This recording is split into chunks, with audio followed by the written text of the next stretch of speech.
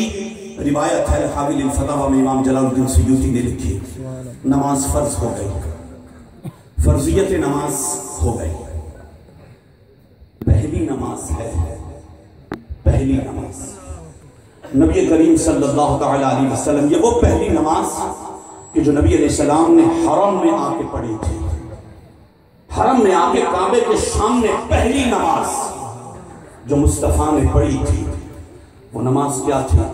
نبی علیہ السلام نے تکبیر کہی، اللہ اکبر، تکبیر کہی، آپ نے قرات فرمائی، رکوع کیے، سجود، رکوع سے سمع اللہ لمن حمیدہ پر پہنچے، اب نبی علیہ السلام سجدے میں جا رہے ہیں۔ الحاوی الفتاوی کے اندر حضرت سیدنا خباب کے حوالے سے روایت موجود ہے، خباب کے حوالے سے اور دیگر اور صحابہ کرام کے حوالے سے بھی روایت موجود ہے، اور اسی روایت کو امام ابو عبداللہ محمد بن محمد العبدری المالکی الاندلسی رحمۃ اللہ علیہ نے مدخل میں بھی لکھا، بڑی مضبوط کتاب ہے، 4 جلدوں، مدخل۔ نبی علیہ السلام، یہ وہ پہلی نماز ہے جو حرم میں پڑھی گئی، حرم کعبہ میں جو نماز پڑھی گئی، نبی علیہ السلام تشریف لائے، آپ نے تکبیر کہی، قیام کیا، قرات کی، رکوع کی، سمع اللہ لمن حمیدہ، حضور نے سمع اللہ لمن حمیدہ کہا۔ اب جب ربنا لک الحمد کے بعد اب سجدے میں جا رہے ہیں، حضرت خباب اور حضرت ابو ہریرہ کہتے ہیں، حضرت خباب اور فاروق اعظم کی ڈیٹیل کے ساتھ روایت موجود ہے، کہتے ہیں حضرت فاروق اعظم کہتے ہیں، حضرت خباب کہتے ہیں کہ وہ جب حضور ایسے قدموں میں آپ سجدے کی طرف جا رہے تھے، آپ جیسے جیسے سجدے کی طرف جھک رہے تھے، کعبہ آپ سے پہلے آپ کی طرف جھک رہا تھا، آپ کی طرف جھک رہا تھا۔ نبی علیہ السلام فرماتے ہیں میں قریب ہوا، سجدے کے قریب ہوا، میں نے اپنے گھٹنے زمین پر رکھے، میں نے کعبے سے کہا قف، کعبے سے کہا رک جا، کعبے سے آواز آئی میرے محبوب آج وہ مجھے سجدہ میری طرف رخ کر کے سجدہ کر رہا ہے جس کے نور سے میں بنا ہوں۔ نبی علیہ دوران نماز نبی علیہ السلام نے کعبے سے پوچھا کیا چاہتا ہے، کیا چاہتا ہے؟ کعبے نے عرض کیا رسول اللہ پہلے میں چاہتا ہوں کہ پہلے میں آپ کی طرف رخ کر کے سجدہ کروں، پہلے میں آپ کی طرف رخ کر کے سجدہ کروں، آپ آئے تو کعبہ قبلہ بنا، ورنہ پہلے تھا وہ صنم خانہ۔ آئیے اسی ابتدائی تمہید کے ساتھ پروردگار عالم نے ٹاپک ہے میلاد، سبحان اللہ، میرا موضوع ہے میلاد النبی صلی اللہ علیہ وسلم۔ آپ نے علماء سے، مقررین حضرات سے کثیر بیانات سنے ہوں گے۔ میں بینگ دعوت اسلامی، ایک دعوت اسلامی والے ہونے کی حیثیت سے آپ کی بارگاہ میں عرض گزار ہوں، میرا مقصد اور دعوت اسلامی کا مقصد لوگوں کے دلوں میں حضور کی محبت کو پیدا کرنا، اور ایک بات ہمیشہ یاد رہے، یہ سعادت بزور بازو نیست، یہ سعادت یہ طاقت کے بلبوتے پر نہیں آتی، یہ اپنے اپنے دل کی بات ہوتی ہے۔ وہ دل کے جنہیں اللہ نے اپنے محبوب کی محبت کے لیے چن لیا، یہ وہی کام کر سکتے ہیں، اور جن کے دلوں کو نہیں چنا وہ چاہتے ہوئے بھی کرنا چاہیں تو نہیں کر پاتے، یہ اپنے اپنے مقدر، اپنے اپنے نصیب کی بات ہے۔ پروردگار عالم نے قرآن کریم فرقان حمید میں ارشاد فرمایا ابراہیم علیہ السلام سے، ابراہیم میرے لیے گھر بنا، میرا گھر بنا۔ کعبۃ اللہ شریف کے بنانے کا ارادہ حکم ارشاد فرمایا۔ ابراہیم علیہ السلام کے ساتھ حضرت اسماعیل علیہ السلام بھی تھے، جنات بھی تھے، جنہوں نے کعبے کی تعمیر کی۔ جنات تفسیر کبیر امام فخر الدین رازی نے لکھا ہے، جنات ملک شام طور سینا سے پتھر لاتے تھے، طور سینا سے پتھر لے کر آتے تھے، اور مختلف پہاڑوں سے جو باقاعدہ موجود ہے جبل ابی قبیس، یہ حرم شریف کے پاس ہی کا پہاڑ ہے جبل ابی قبیس، جبل ابی قبیس سے بھی پتھر آئے، وہاں سے جبل رحمت میدان عرفات وہاں سے بھی پتھر آئے، ملک شام سے بھی پتھر آئے۔ ابراہیم علیہ السلام جبل ابی قبیس پر بھی گئے، مینا میں بھی گئے، مزدلفہ بھی گئے، عرفات بھی گئے، پتھر جمع کر رہے ہیں کہ کعبے کو بنانا ہے۔ خصائص کبریٰ میں عام اردو میں بھی ترجمہ ملتا ہے، فارسی میں بھی ہے، عربی میں بھی ہے، ایک خاصیت لکھی ہے نبی کی، کہ نبی کی خاصیت یہ ہے کہ نبی بھی جب بھی کسی پتھر پہ پیر رکھے گا نبی، وہ پتھر اس نبی کے لیے نرم ہو جائے گا، وہ پتھر اس نبی کے لیے نرم ہو جائے گا۔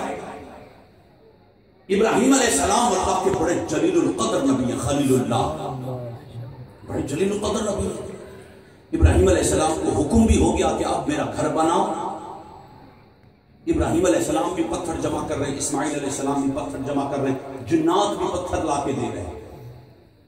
اب ابراہیم علیہ السلام جبل ابی قبیس پر بھی گئے، مکے کی گلیوں میں بھی گھومے، قریب پہاڑوں پر بھی گئے، جب میدان عرفات، مینا، مزدلفہ پہاڑی سلسلہ ہے وہاں پر بھی گئے۔ اب ابراہیم علیہ السلام کا کام کیا تھا؟ ابراہیم علیہ السلام جب گلی میں یا کسی پہاڑ کے پتھر پر پیر رکھتے تھے، پتھر نرم ہوتا تھا، آپ کا پاؤں اس پر نقش ہو جاتا، اور جیسے ابراہیم علیہ السلام اپنا قدم اٹھاتے وہ جو نشان تھا وہ نشان مٹ جاتا، قدم رکھتے نشان بنتا، قدم اٹھاتے نشان ختم۔ ابراہیم علیہ السلام نے کعبے کی تعمیر شروع کی، ایک پتھر منتخب کیا کہ جس پتھر کے اوپر ابراہیم علیہ السلام خود کھڑے ہوئے، اس پتھر پر کھڑے ہو گئے۔ اب کعبے کی تعمیر، اسی کمرے کی تعمیر ہو رہی ہے، کعبۃ اللہ شریف کی تعمیر ہو رہی ہے۔ اب کعبۃ اللہ شریف کی تعمیر ہوتی گئی، یہ چاروں دیواریں اونچی ہوتی گئیں۔ ابراہیم علیہ السلام جس پتھر پر کھڑے تھے یہ پتھر بھی ہوا میں اڑنے لگتا، اوپر کی طرف آتا، اوپر کی طرف آتا۔ ابراہیم علیہ السلام یوں کعبے کی تعمیر کروا رہے تھے، تعمیر مکمل ہو گئی، پتھر واپس نیچے آ گیا۔ ابراہیم علیہ السلام آج بھی جو حاجی، جو عمرہ کرنے والے، جنہوں نے حج کیا، عمرہ کیا، وہاں پر جاتے ہیں، قریب ہی ہے مقام ابراہیم، جس کو اللہ نے قرآن پاک میں فرمایا وَاتَّخِذُوا مِن مَقَامِ إِبْرَاهِيمَ مُصَلًّى، اے لوگوں مقام ابراہیم کو مصلی گاہ بنا لو۔ اصول یہ ہے کہ جب بھی کوئی طواف کرے گا حج میں یا عمرہ میں تو وہ پھر مقام ابراہیم کو سامنے رکھ کے پیچھے 2 رکعت نفل پڑھے گا، ورنہ مطاف میں کہیں بھی پوسیبل ہو، جگہ ملے تو نفل پڑھ سکتے۔ افضل یہ ہے کہ مقام ابراہیم آپ کے سامنے ہو اور آپ 2 رکعت نفل پڑھیں۔ اچھا، اب جا کے ہم جب اس جگہ کو دیکھتے ہیں، مقام ابراہیم کو، اس بند ہے، نیٹ پہ تصویریں بھی ملتی ہیں، اس جگہ کو دیکھتے ہیں، اس جگہ پہ کیا ہے؟ وہ ایک پتھر ہے، اس پتھر کے اندر، پتھر کے اوپر حضرت ابراہیم علیہ السلام کے قدموں کے نشان ہیں۔ یہ عام مل جاتی ہیں، تصویریں بھی مل جاتی ہیں۔ سوال پوچھئے کسی مفتی سے، کسی عالم سے کہ ابراہیم علیہ السلام کے قدم تو جبل ابی قبیس پر بھی پڑے تھے، وہاں کے پتھروں پر، مکے کی گلیوں کے پتھروں پر بھی ابراہیم کے قدم بنے پڑے تھے، اور ان پتھروں پر بھی قدم کا نشان بنا تھا، لیکن جیسے قدم اٹھایا وہ نشان مٹ گیا۔ قدم رکھا نشان بنا، قدم اٹھایا نشان ختم۔ لیکن یہ وہ پتھر ہے کہ قدم رکھا نشان بنا، قدم اٹھایا نشان مٹا نہیں۔ سبحان اللہ، آج بھی سلامت ہے اور یہ قیامت تک سلامت رہے گا۔ پوچھئے کسی عالم سے، کسی مفتی سے کہ حضرت والا ابراہیم علیہ السلام کے قدم جبل ابی قبیس کے پتھروں پر پڑے تھے، نشان بنا تھا، قدم اٹھا نشان ختم۔ جبل ابی قبیس پر، مکے کی گلیوں پر، عرفات کے میدان کے پہاڑوں پر، مینا میں، مزدلفہ میں، جس پتھر پر ابراہیم کے قدم لگے نشان بنا، قدم اٹھے نشان ختم۔ یہ وہ پتھر ہے کہ جس پہ قدم رکھا نشان بنے، قدم اٹھایا نشان مٹا نہیں، آج بھی سلامت ہے۔